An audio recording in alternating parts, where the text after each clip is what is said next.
High viewers, ఈరోజు మన తమిళ సినీ పరిశ్రమ కానీ, మన మలయాళ సినీ పరిశ్రమ కానీ, మన తెలుగు సినీ పరిశ్రమ కానీ ఒక్కసారిగా ఈ మూడు శాండిల్వుడ్ అదేంటారో కర్ణాటక అది కూడా అనుకోండి, ఈ నాలుగు దక్షిణాది నుండి ఈ నాలుగు సినీ పరిశ్రమలకు సంబంధించి ఎవరైతే ఆడవారికి అవకాశాలు ఇస్తారనే పేరుతో కమిట్మెంట్లు అడగటాలు, కాస్టింగ్ కౌచ్ పేరుతో హడావుడి చేయటాలు, ఇలా ఎవరెవరైతే ఉన్నారో వారంతా ఇప్పుడు ఉనిగిపోతున్నారు.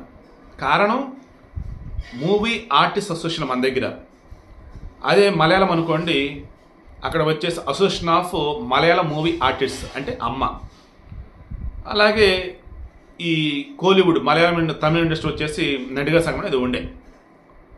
ఇప్పుడు అమ్మ అని ఉంది కదా, association of Malayalam movie artist, దానికి సంబంధించి ప్రెసిడెంట్ మోహన్ లాల్ రాజీనామా చేశాడు. అందులో ఉన్నటువంటి సంఘంలో ఉన్నటువంటి మిగతా అంతా రాజీనామాలు చేశారు. సంఘం మరలా కొత్త ఎంపిక ఉండాలి, ఎందుకంటే హేమ కమిటీ రిపోర్ట్లో ఉన్నటువంటి అంశాలు ఆ రకమని నేను తర్వాత రివీల్ చేస్తాను.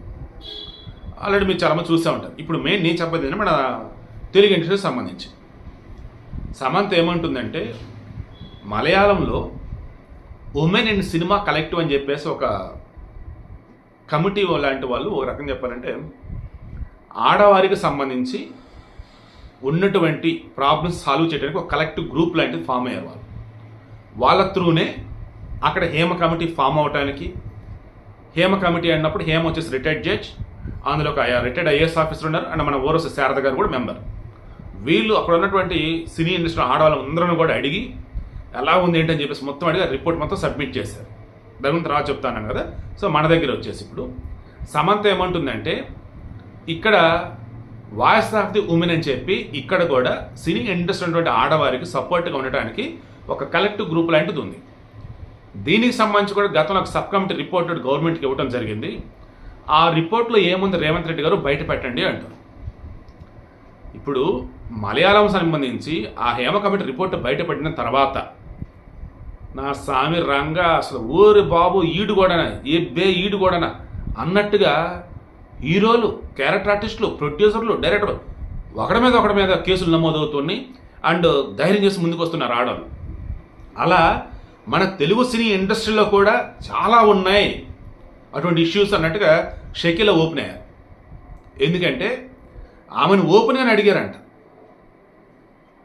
ఇప్పుడు సన్నీ లియోన్ ఉందండి, అడల్ట్ పోర్ని కంటెంట్ చేసి వచ్చింది, అవన్నీ వదిలేసి తన లైఫ్ అంటే తను అన్నట్టుగా ఉంది.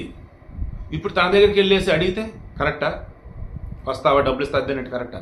ఈవెన్ పోర్న్ ఇండస్ట్రీలో ఉన్నప్పుడు కూడా అది షూటింగ్ పర్పస్ ఆ కాసేపే, ఇంకా ఆ తర్వాత వచ్చేసి ఎవరి లైఫ్ వాళ్ళది అన్నట్టుకుంటారు వాళ్ళు. సో మన వాళ్ళు ఎలాగా ఒకరితో పడుకున్నా అంతే, 100 మందితో పడుకున్నా అంతే కదా రా అని ఓపెన్ అయిన పనికి వాళ్ళని ఎత్తాలి మన దగ్గర బోల్డ్ ఎంతమంది. సో ఇప్పుడు విషయం ఏంటి, సమంత ఏమడుగుతుంది, మలయాళ సినీ ఇండస్ట్రీలో ఉన్నటువంటి లూప్ హోల్స్ అన్నీ కూడా, ఆడవారు పడుతున్న బాధలన్నీ కూడా అక్కడ హేమ కమిటీ బయట పెట్టారు. అప్పుడు మగ వెధవలంతా కూడా ఇప్పుడు కేసులు నమోదవుతుంటే వాళ్ళ నేర్స్వరూపాలు తెలుస్తున్నాయి. అలా మన తెలుగు సినీ పరిశ్రమకు సంబంధించి కూడా గతంలో the voice of the women అని చెప్పేసి ఒక కలెక్టివ్ గ్రూప్ లాంటిది ఉంది.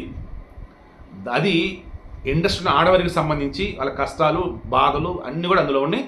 అండ్ వాళ్ళు ధైర్యంగా ఉండాలి అంటే, షూటింగ్లు ఇబ్బంది లేకుండా ఉండాలి అన్నప్పుడు వారికి సంబంధించి ఏం చేయాలి ఏంటి అన్నప్పుడు ఒక సలహాలు, సూచనలు, అసలు ఏం జరుగుతుందంటే మొత్తం రిపోర్ట్ ఇచ్చారండి గవర్నమెంట్కి. ఆ రిపోర్ట్లు ఏముంది బయట పెట్టండి అంటుంది ఈమె. నాగ చైతన్య సమాంత విడాకుల కారణం అన్నప్పుడు ఫ్యామిలీ వెబ్సైట్స్ అని కొంతమంది, లేదు ఫోన్ ట్యాపింగ్ అని కొంతమంది, లేదు ఇతనికి శోభితతో రిలేషన్లో ఉండటం వల్ల అని రకరకాలుగా వార్తలు వచ్చింది. బట్ ఇప్పుడు ఈ రిపోర్ట్ బయట పెడితే అప్పుడు అసలు నిజాలు ఏంటి తెలుస్తాయి. హీరోయిన్లని కానీ, క్యారెక్టర్ ఆర్టిస్టులు కానీ మన టాలీవుడ్లో ఎలా ట్రీట్ చేస్తున్నారు, వారికి పడుతున్నటువంటి ఇబ్బందులు ఏంటి. ఎందుకంటే రాధిక ఒక మాట అంది, తమిళ సినీ నటి రాధిక, క్యారవాన్లో కూడా ఈ సీక్రెట్ క్యాంప్స్ ఉన్నాయంట, hidden camps.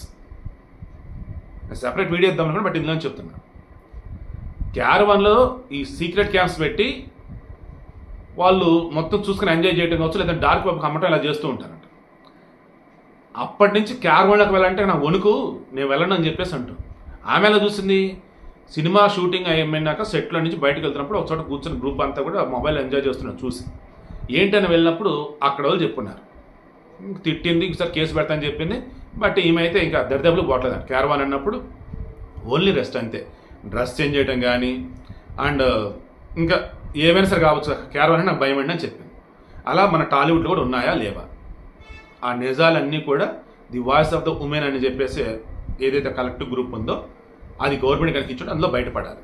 So Samantha అడిగినట్టుగానే Revanth Reddy గారు అవన్నీ బయట పెడతారా?